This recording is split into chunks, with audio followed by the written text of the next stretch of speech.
YouTube fans, here again. And I figure why not? Let's do another 80s marathon, and with it being almost the season to be sloppy, why not this one? Die Hard. That's right, Die Hard, the original, the classic Die Hard. Now, there's always been a debate, is this a Christmassy film and is it not? Even if it is, even if it's not, I don't give a diggity D. You know why? Because it's a damn good film. I love Die Hard, there's no faults with it. Now, for the history of Die Hard, why not without ado? The history was, it used to be taken off a book. That's right, it was taken off a book. And if I remember rightly, the book was called Nothing Lasts Forever. That's right, Nothing Lasts Forever. Now, the book version and the movie version, because I've done this a few times, I think I might as well do a comparison. Why not? Now, in the book, John McClane was a retired cop. So he was retired. And he went to the Nataroni building. I think it had a different title, it's a different name. But he went to see not his wife, but his daughter. He was a retired cop. His daughter was all growing up, and he went to visit his daughter, which is funny enough. Was used in Die Hard 4, the fourth Die Hard film, and he used that sort of story in it. But what about the original, the classic one? So that was the book version. It was called Nothing Lasts Forever, as I meant to say. And there was a lot of actors. It was going to be written in the 70s, believe it or not. I think originally, believe it or not, it was going to be John Wayne. But he sadly passed away when they were thinking of doing the idea. Then they were going to vote it to Clint Eastwood. And they was going to vote onto a few other actors. But the story got stopped and the film idea got stopped. Then, I think Demando was a bid it. So it's going to do sort of like the film, Nothing Lasts Forever, and instead with Arnie.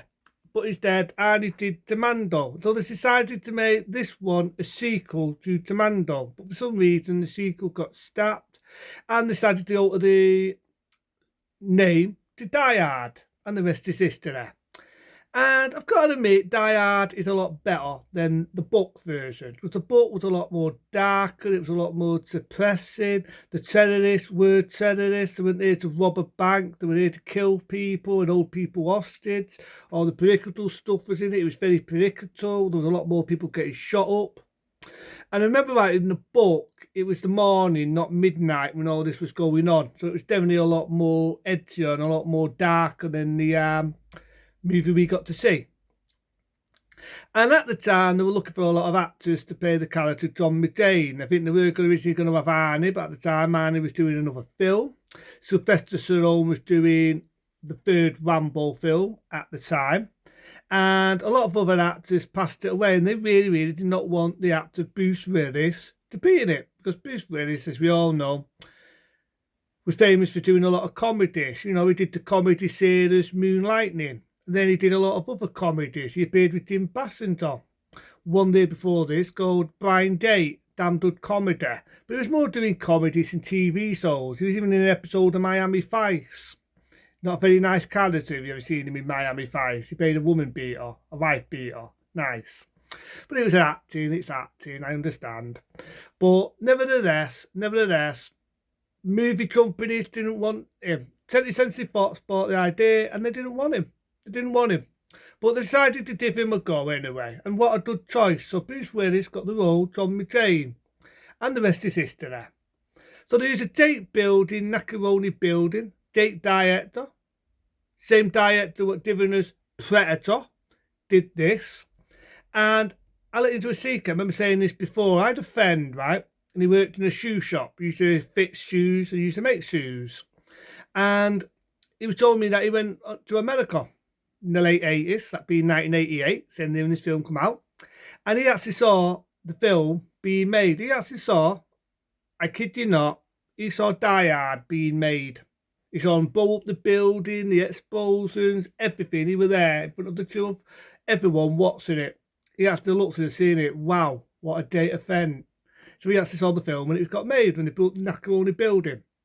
And you got the date story, you know what I mean? They start a few stories, like he's never seen his daughter, he's seen his wife, he's not retired, he's in his heyday, and he's visiting his wife near Christmas Eve.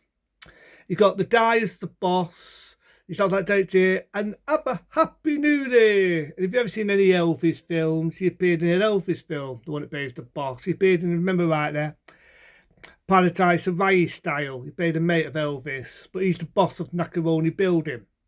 Then you've got the terrorists, you've got 8 actors in it, and they're holding everybody hostage. And one thing I do like about this is you've got 2 actors that appeared basically as a Bond villain.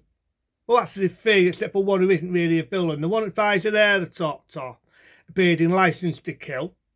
And we've got the one that plays Santos, best villain I've ever fought in any Bond film. Appears, you find the air, the top. He says, wow, this is just like Sidon. I was in Ice Stu Jr., dickhead. So you've got 2 guys from License to Kill, Santos himself.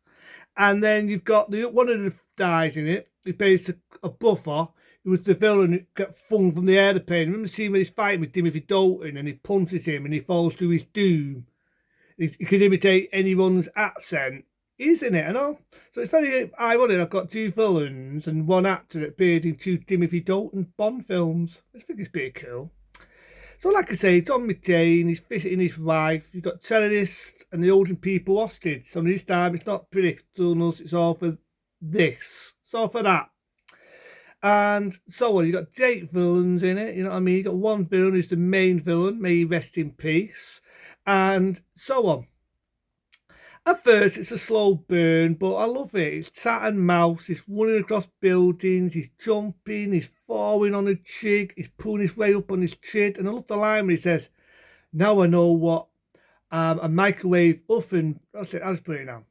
Now I know what a microwave meal feels like. Something like that. And I just love the ideas. And he says that like, yippee-ki-yay, motherfucker. You know what I mean? And he's shooting and he's dodging and he's shooting everybody. And I love it. I love Die Hard. I love the sticky lines, what John McCain, being Bruce Willis, made. And it's the film basically what launched his career. And when you think about it, made a lot of films very similar. Whether it would be Speed, whether it would be, let me think of other films. There's loads of films what imitated Die Hard after this. And so was it making a lot of sequels. So it definitely was a big hit film. And I love the idea when he outsmarts the villain.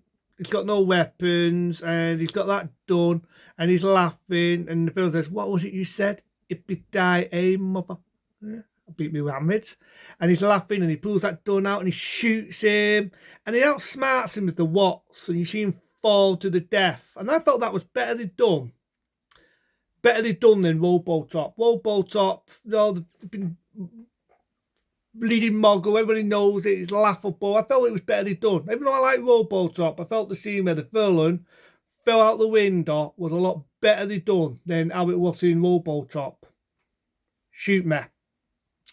And I mean, I just love the idea. You got a lot of date tasks in it. You got one guy, he's a cop, and he's talking to him, and he's the only one that believes in him, and they don't actually see one another. When you think about it, in Die Hard 2, they don't see one another, but they're like the best of mates on the phone or on a walkie-talkie. I thought I like that little touch. So yeah, I like Die Hard. I love the ending. You know what I mean? He saves the day, he saves the hostages, he goes to hug his wife, and so on. The one film that comes in, he has this epic fight with, and he comes back in, he's got that dumb blood everywhere, and the cop shoots him. I mean, that's the only time they see one another is nearly at the end. But I love the scene, you've got the song, let it snow, let it snow, let it snow. And it's a happy cheese bombing moment. And I love Die Hard. I love it. That's the sequel I also love and all. I think the sequel is an unestimated sequel. It's one day I'll talk on that as well, because that's sort of a Christmassy film. But Die Hard, I've no faults of it. I'm going about the 80s one first, because it's an 80s marathon. But what the hell? A 20-star rating. No faults with Die Hard. It's a classic. I can watch Die Hard even today. Even today. Compared to any of this sloppy, is to be sloppy crap they put on TV. Die Hard is still a good film. I think it's excellent. It's got a good cast. It's got bang bang you're dead. Practical blood sticks, something you're never going to see anymore. Real explosions, you're never going to see that anymore. Not in any action film. And that's what I miss. I miss films like Die Hard. Dice Tape had The Rock. It's just a shitty remake of Die Hard. Die Hard kicks the shit out of Ty Taper any day of the week. Shoot me. But into them, be smart, be safe, and have an happy Christmas.